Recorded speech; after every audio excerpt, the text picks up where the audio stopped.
Je vous remercie beaucoup. Donc, pour me représenter, Franck Zollinger, je suis le responsable commercial de la société OGP France et aujourd'hui, j'ai souhaité partager avec vous l'intérêt de la mesure optique. Et quand je parle de mesure optique, je parle essentiellement dans notre domaine de mesure par caméra et laser pour simplifier le contrôle dimensionnel de vos pièces.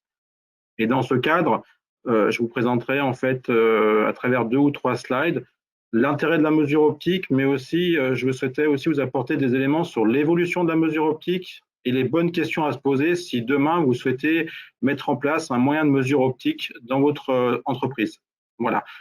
Avant tout, je vais présenter un peu la société OGP pour vous permettre de comprendre pourquoi on intervient dans le domaine et quelle est un peu notre expertise dans le domaine de la mesure optique. Alors, OGP est un fabricant mondial de machines de mesure optique. On a été créé en 1945. On est une société américaine. On est peut-être donc présent au niveau mondial, mais on est resté une PME familiale. Aujourd'hui, on est un peu plus de 1000 personnes dans le monde. On est présent dans 80 pays.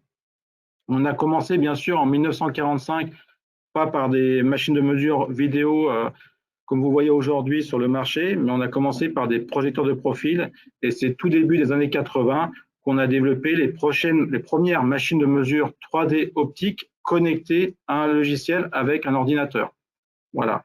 Et donc, pour vous donner une vision de qui est OGP, aujourd'hui, on est présent dans 80 pays. On a plus de 60 000 machines installées dans le monde. Et dans chaque pays, on a une filiale directe. Donc, en l'occurrence, en France, c'est OGP France. Voilà. Et la particularité qu'on a chez OGP, c'est tout ce qui est proposé par OGP est 100% fabriqué par OGP, c'est-à-dire la partie mécanique, électronique, optique et logiciel, tout est fabriqué par OGP. Et j'insiste bien sur la partie optique qui est le cœur de la machine. On est l'un des rares fabricants à continuer à fabriquer ses propres blocs optiques. Voilà. Au niveau de la gamme de machines proposées par notre société, on va commencer par la gamme historique, mais aujourd'hui qui a évolué, qui sont les projecteurs de profil numérique. Donc, ces projecteurs de profil numérique ont pour vocation de remplacer dans l'atelier de production les projecteurs de profil traditionnels, avec la particularité en fait d'avoir une caméra, ce qu'on appelle une optique télécentrique, qui permet de couvrir l'intégralité de la table de mesure. C'est-à-dire que vous positionnez la pièce sur la table, dans n'importe quelle position, la machine va automatiquement la voir et la mesurer en instantané. Par contre, on est sur des solutions en termes de projecteur de profil numérique qui fait de la mesure 2D. Après, en complément de cette première type de machine, on a ce qu'on appelle des machines de mesure 3D, optique et multicapteur. Donc là, c'est le cœur de la gamme aujourd'hui chez OGP. Donc là, on est sur des équipements qui vont être plus précis et qui vont avoir la capacité de faire à la fois de la mesure par caméra, mais aussi d'ajouter par exemple du palpage ou du laser pour permettre un contrôle à 100% des cotes mesurées. Et le troisième produit que vous allez retrouver au sein de la gamme OGP, ce sont des scanners 3D. Donc là, on est sur une autre approche aujourd'hui de la métrologie. On ne parle plus en fait de la prise de cote par rapport à un point donné au niveau de la pièce, mais on parle d'une numérisation complète de la pièce. Donc ça fait un peu le lien avec la table ronde où on parlait de prototypage rapide. Donc là, on est dans le même esprit, c'est-à-dire le but ici, c'est de faire une numérisation complète de la pièce pour faire une comparaison par rapport à sa définition numérique et de voir ainsi les déviations et de mesurer les écarts entre le théorique et le réel, mais sur l'intégralité de la pièce. Voilà. Donc voilà un peu les 3 gammes de machines aujourd'hui que vous allez retrouver chez OGP pour contrôler les dimensions de toutes vos pièces. Alors maintenant, le cœur de la présentation, c'est pourquoi la mesure optique. Donc aujourd'hui, la mesure optique est devenue, alors j'aimerais bien dire un incontournable dans les entreprises, mais c'est vrai que moi ça fait plus de 20 ans que je travaille dans la métrologie en France, et c'est vrai qu'en 20 ans, on a vu que la mesure optique s'est affirmée comme un moyen de mesure très complémentaire des moyens traditionnels ou des moyens historiques. Alors, ce que j'appelle des moyens traditionnels, c'est pied à coulisse, projecteur de profil ou colonne de mesure. Et quand je parle des moyens historiques, c'est des moyens type 3D palpage. Voilà. Donc aujourd'hui, la mesure optique, et notamment chez nous, c'est la mesure par caméra dont on parle lorsqu'on utilise le mot optique, effectivement permet d'être complémentaire de ces équipements-là, voire de les remplacer. Donc concrètement, qu'est-ce qu'apporte la mesure optique? Aujourd'hui, la mesure optique, donc la mesure par caméra, vous permet d'aller mesurer en fait sur vos pièces des géométries qui sont difficiles d'accès. Donc lorsqu'on a des petites pièces à mesurer, des rayons avec des très faibles portées, c'est compliqué d'aller les mesurer avec des moyens traditionnels, voire même de les mesurer en palpage, même avec une 3D palpage. Donc là, la mesure optique devient intéressante par le fait qu'on vient prendre une image de la pièce et on va pouvoir la grossir plusieurs centaines de fois pour aller mesurer justement ces géométries qui sont difficiles d'accès ou très petites à contrôler. Le deuxième point qui est intéressant avec la mesure optique vous permet aussi de faire du contrôle sans contact.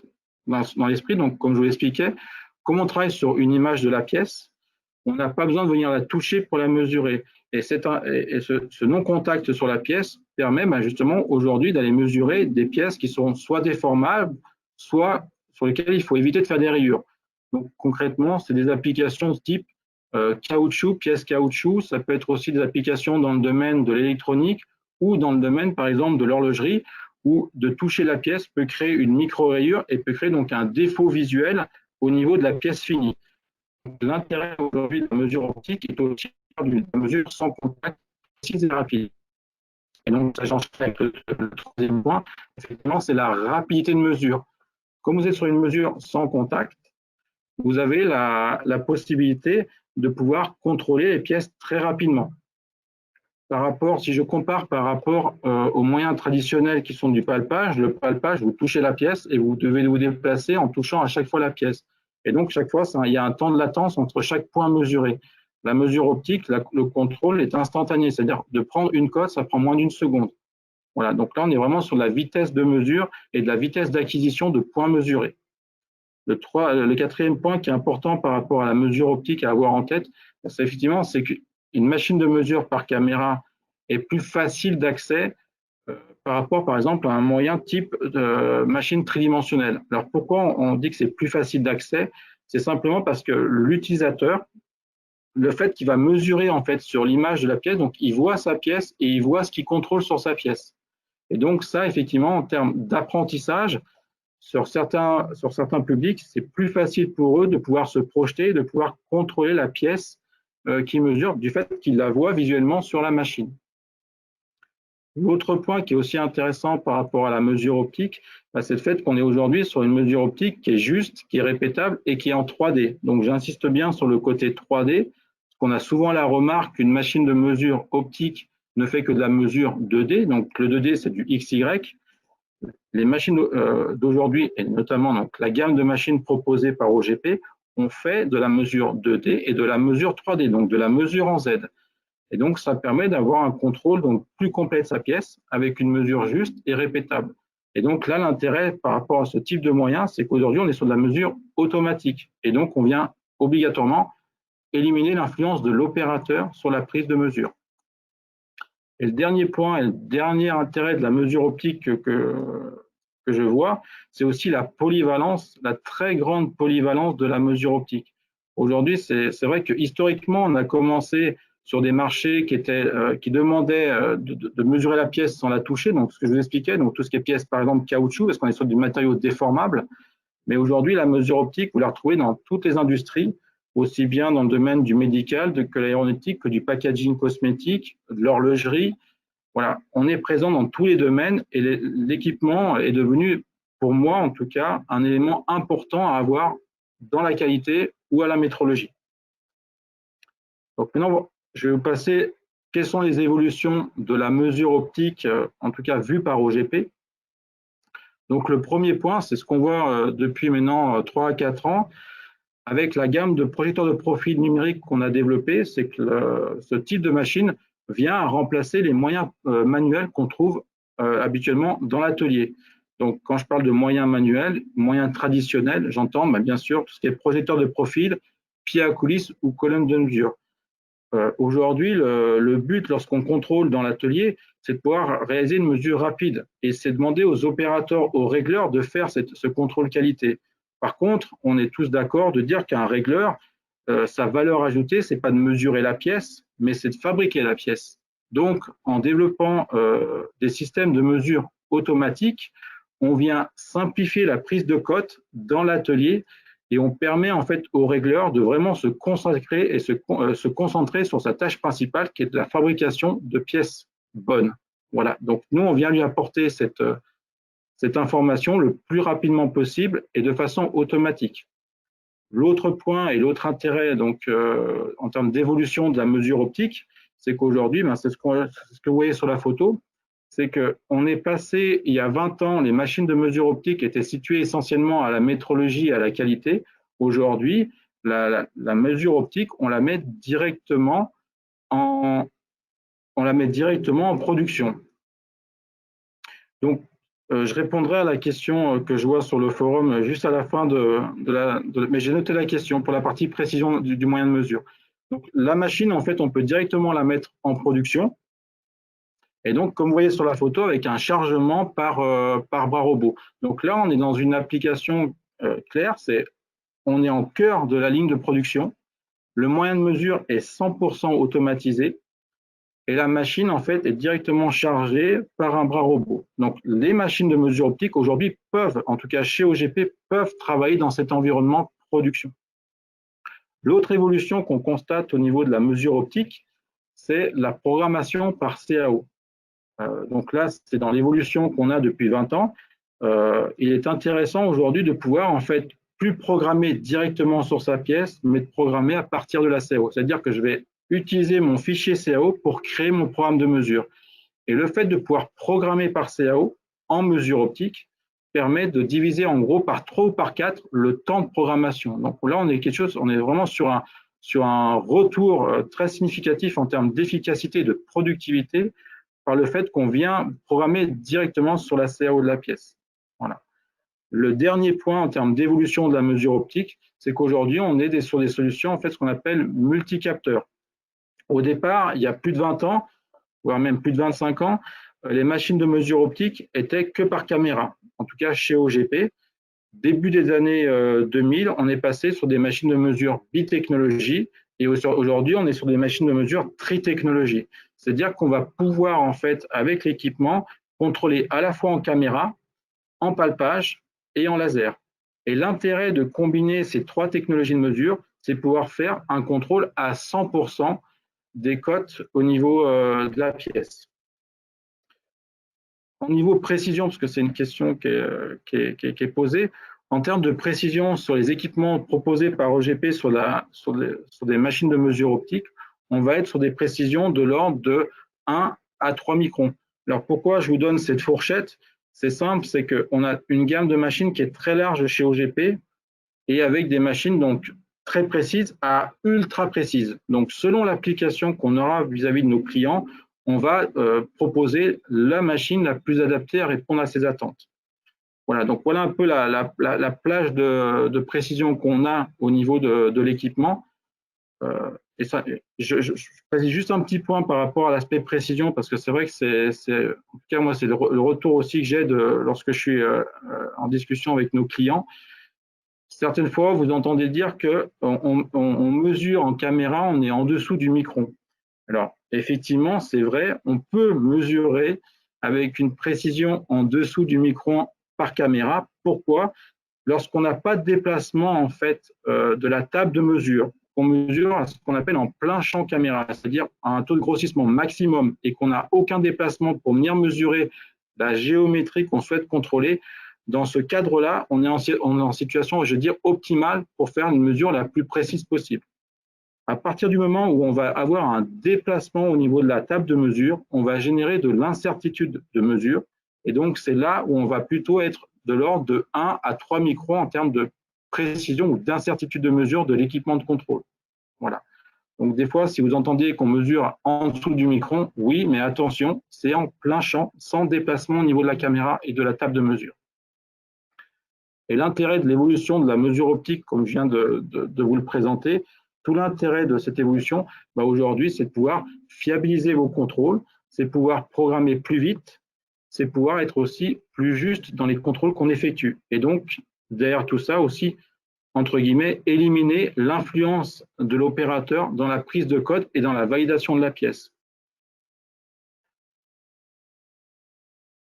Donc, le dernier point que je souhaitais aborder avec vous, c'est, et qui pour moi n'est pas un point neutre, c'est de pouvoir en fait vous expliquer quelles sont un peu les bonnes questions à se poser lorsque on est sans mauvais jeu de mots, dans l'optique d'acheter une machine de mesure 3D ou une machine de mesure 2D pour le contrôle de ces pièces.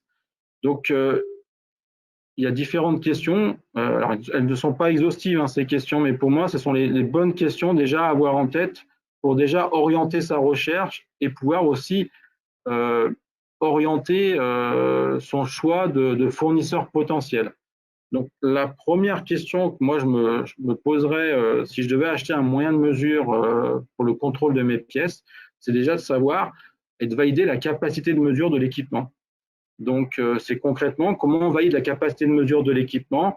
On va valider cette capacité par rapport à la dimension de ces pièces. Donc, généralement, ce que je dis aux clients, c'est vous regardez votre pièce la plus petite, vous regardez votre pièce la plus grande, et ça vous permet de voir un peu le volume de mesure dont vous avez besoin. Important, cette capacité de mesure ne doit pas simplement être définie par le contrôle de la plus grande pièce chez vous. Peut-être vous avez intérêt à vouloir contrôler plusieurs pièces à la fois sur la table de mesure. Alors, je vais vous donner un exemple. On a équipé un fabricant de bouchons, donc de bouchons de bouteilles plastiques. Donc, vous voyez la taille d'un bouchon, donc ça pourrait rentrer sur une petite table de mesure, par exemple de 200 par 200. Sauf que le client, son intérêt, ce n'est pas de contrôler un bouchon, mais il voulait contrôler 50 à 100 bouchons à la fois. Donc, dans ce cadre-là, le fait d'avoir ce qu'on appelle du contrôle, de vouloir faire du contrôle en série, donc du contrôle rapide multipièces, peut aussi rentrer dans la considération concernant la capacité de mesure de l'équipement. Donc, effectivement, il faut tenir compte des dimensions de ces pièces entre plus petites et plus grandes, mais aussi savoir si on veut faire du contrôle en série, c'est-à-dire vouloir mettre plusieurs pièces sur la table de mesure. Dans ce cadre-là, il faut privilégier éventuellement une machine plus grande pour faire ce contrôle en série. L'autre question que je me poserais si je vais prendre une machine de mesure, c'est tout simple, c'est de savoir si je dois faire du contrôle 2D ou si je dois faire du contrôle 3D. Aujourd'hui, chez OGP, comme je vous l'ai présenté dans la gamme de machines, on a les deux possibilités, c'est-à-dire on a ce qu'on appelle des projecteurs de profil numérique, donc c'est des machines de mesure qui permettent de faire du contrôle 2D instantané, ou on a, ce que je vous ai présenté, des machines de mesure 3D optique multicapteurs.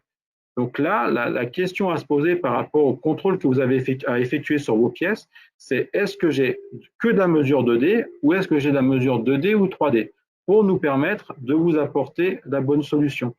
Si par exemple, c'est ce que j'ai vu récemment chez un client, 90% de mes cotes, c'est du 2D, se pose la question, est-ce que c'est pertinent d'aller sur une 2D, 3D? Voilà. Donc ça, c'est aussi une réflexion qu'il faut avoir, c'est bien analyser ces plans et savoir aujourd'hui quels sont les codes critiques sur vos pièces pour savoir si c'est plutôt du 2D ou du 2D 3D. L'intérêt de la mesure pure 2D, c'est de pouvoir vous apporter une mesure, comme je disais, instantanée. La mesure 2D 3D, là, va être un peu plus longue en termes de mise en œuvre, c'est-à-dire qu'une pièce en 2D, je vais la contrôler en 5 à 10 secondes. Quand je vais faire de la mesure 2D ou 3D, on va plutôt être sur des temps de contrôle de l'ordre de 1 à 2 secondes par cote. Donc, on imagine une pièce où j'ai 30 cotes à contrôler, et on peut arriver facilement à des temps de mesure de l'ordre de 40 à 1 minute, 40 secondes à 1 minute. Voilà. Donc, ce ratio-là est aussi intéressant à analyser. L'autre point, c'est aussi la localisation de la machine dans son entreprise. Alors, j'ai fait, voilà, il y a d'autres localisations que laboratoire ou production. Il y a par exemple le contrôle réception. Mais le but, c'est de se dire, est-ce que je cherche plutôt une machine en laboratoire ou une machine en production? Alors, chez OGP, on fait ce distinguo. Pourquoi? Parce que dans notre gamme de machines, on a des machines qui sont plus typées laboratoire, où on va aller chercher peut-être plus de précision de mesure, plus d'expertise, parce qu'on a affaire à des métrologues qui ont besoin de faire de la R&D ou de l'expertise ou des contre-expertises sur les pièces. Donc là, on a besoin de technologies de mesure les plus performantes possibles. Et on a des machines plus typées production pour aller plutôt vers de la rapidité de mesure et vers des structures machines beaucoup plus robustes parce qu'on est dans un environnement qui sera beaucoup plus exigeant. Voilà. Donc pour moi, c'est aussi une bonne question à avoir lorsqu'on cherche un moyen de mesure, de se dire, est-ce que je suis plutôt dans un objectif de mettre un équipement en laboratoire à la qualité, ou plutôt dans un objectif d'avoir une machine en production, soit en bord de ligne, donc dans l'atelier en bord de ligne, ou directement dans la ligne de production. Voilà. L'autre point aussi qui est pas neutre lorsqu'on achète pour moi une machine de mesure, notamment lorsqu'on va sur une machine de mesure 2D, 3D optique, donc c'est de savoir la possibilité de faire évoluer cette machine. En standard, les machines de mesure 2D, 3D optique proposées par OGP, mais aussi par nos confrères, ce sont des machines qui mesurent par caméra. Vous avez la possibilité d'ajouter sur ces équipements du palpage, du laser, du capteur lumière blanche, donc comme vous voyez, des technologies complémentaires pour contrôler vos pièces. Donc lorsque vous êtes intéressé par ce type d'équipement, même si aujourd'hui vous avez la mesure par caméra répond à 100% à votre besoin, vous ne savez pas si demain vos besoins ne vont pas évoluer et si demain vous n'aurez pas besoin, par exemple, d'ajouter du palpage ou d'ajouter du laser pour contrôler d'autres cotes. Donc il est important, à mes yeux, lorsqu'on achète un moyen de mesure, de se poser la question de comment je peux faire évoluer ce moyen et si je peux le faire évoluer. Parce que pour moi, vos besoins évolueront et donc il est important que la machine puisse évoluer avec vous. Chez OGP, moi, l'image que je donne toujours quand je présente nos solutions à nos clients, c'est de dire c'est comme un Lego. On a une brique de départ. La brique de départ, c'est le volume de mesure de la machine. Et après, vous avez des briques qu'on vient ajouter qui sont, par exemple, le palpage, le laser, le capteur lumière blanche, un axe rotatif mesurant. Voilà, on a différentes options ou différents modules de mesure complémentaires et on peut les ajouter à tout moment, ces fameuses briques. Eh bien, il est important, je pense, lorsqu'on achète un moyen de ce type-là, de se poser cette question, de savoir si ma machine peut évoluer et comment elle peut évoluer. Voilà. L'autre point aussi que je mettrai aussi en avant pour bien choisir sa machine de mesure, c'est lorsque vous achetez un équipement de mesure, il ne faut pas hésiter à faire venir le constructeur ou à se rendre dans son entreprise pour tester la machine. Mais quand je dis tester la machine, ce n'est pas simplement tester la machine en faisant tourner un programme de démonstration que l'entreprise, que le fournisseur vous aura préparé en amont. Non, ce que j'appelle tester la machine, c'est je viens avec mes pièces, je me mets avec le constructeur devant l'équipement et on part de zéro et on fait le programme de mesure ensemble. Et comme ça, on voit concrètement comment fonctionne l'équipement et on voit les résultats qu'on obtient lorsqu'on mesure la pièce en temps réel. Voilà. Pour moi, ça, c'est quelque chose d'important de bien valider sur ces pièces la capacité du moyen de mesure qu'on souhaite acheter et pas simplement de se contenter. Alors moi, c'est ce que j'appelle une démonstration sexy. Il ne faut pas se contenter de cette fameuse démonstration sexy sur une pièce de démo qu'aura préparé le prestataire que vous aurez éventuellement retenu. Non, allez plus loin, n'hésitez pas à le challenger sur la possibilité de mesurer vos pièces pour valider comme quoi sa machine est bien capable de mesurer vos pièces et de faire aussi de la répétabilité. Ça, c'est aussi un point important. On parle de justesse, mais aussi de répétabilité. Donc, de bien valider aussi la répétabilité du moyen de mesure sur vos pièces. Ça, c'est aussi une donnée qui peut être intéressante en termes d'analyse pour savoir si l'équipement répond à son besoin. L'autre point, alors, je ne l'ai pas noté dans ma présentation, mais l'autre point aussi que je validerai, c'est cette fameuse capacité du moyen de mesure, si vous allez sur la mesure 2D, 3D optique, donc multicapteur, de pouvoir intégrer de la programmation par CAO. Monsieur Zonager, il nous reste 5 minutes et il faut prendre sa lecture et répondre aux questions. D'accord. Alors, je vais conclure rapidement, sans problème. Donc, l'évolution du moyen sur la partie CAO est aussi importante à avoir en tête en termes de programmation. Le dernier point que je validerai avec mon partenaire, c'est savoir le suivi technique et l'accompagnement que j'aurai avec le moyen de mesure. Aujourd'hui, il est important lorsqu'on achète un moyen de mesure de s'assurer que le prestataire qui vous fournit ce moyen est capable d'assurer le suivi de la machine et son étalonnage. On est sur un moyen de mesure, donc il faut l'étalonner, il faut le vérifier dans le temps. Si une société vous dit que c'est un moyen de mesure, parce que ça je l'ai entendu, donc je me permets d'en parler, si on vous explique qu'un moyen de mesure n'a pas besoin d'être étalonné, on peut se poser la question de la pertinence de ce moyen de mesure.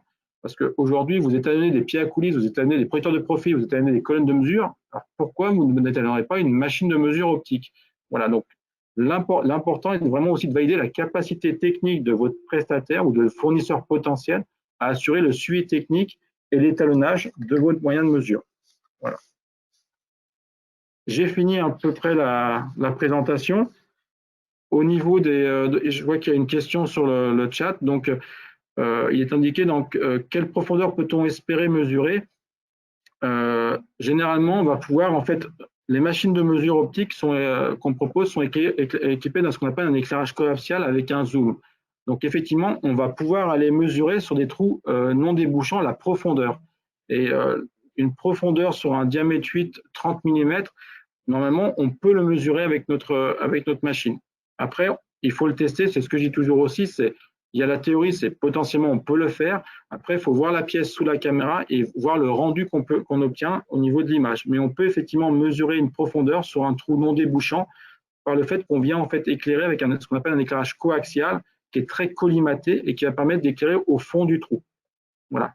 Et si cette solution n'est pas fiable, on peut après passer, ce que je vous expliquais, en mode palpage ou en mode laser. Et donc, pour revenir sur la partie précision, parce que je l'ai rapidement évoqué tout à l'heure, donc sur les machines de mesure optique aujourd'hui, donc sur les deux gammes de machines, pour simplifier, qu'on propose, donc, comme je vous ai expliqué, on a les projecteurs de profil numérique pour de la mesure 2D et les machines de mesure 3D optique. Donc, les projecteurs de profil numérique 2D, on est généralement sur des incertitudes de mesure de l'ordre de 5 à 7 microns. Sur les machines de mesure 3D optique, on va plutôt donc travailler de l'ordre de 1 à 3 microns en termes d'incertitude de mesure. Voilà. Et après, bien sûr, selon votre besoin, comme je vous l'expliquais, on va vous apporter la solution la plus adaptée par rapport aux précisions, par rapport à l'environnement de travail que vous avez. Voilà, donc j'ai fait à peu près le tour de la présentation. Je ne sais pas si vous avez éventuellement d'autres questions.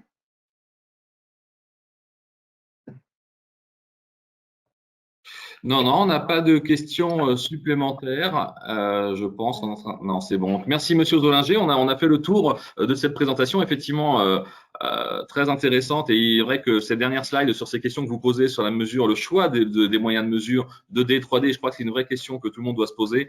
On part souvent dans des solutions complexes sans se poser la question préalable de ce que l'on veut mesurer finalement réellement et comment le faire. Et je crois que c'est vraiment un message fort de ce sujet. Merci beaucoup. On a fait le tour. Voilà, merci à vous pour votre temps et cette présentation. Merci moi.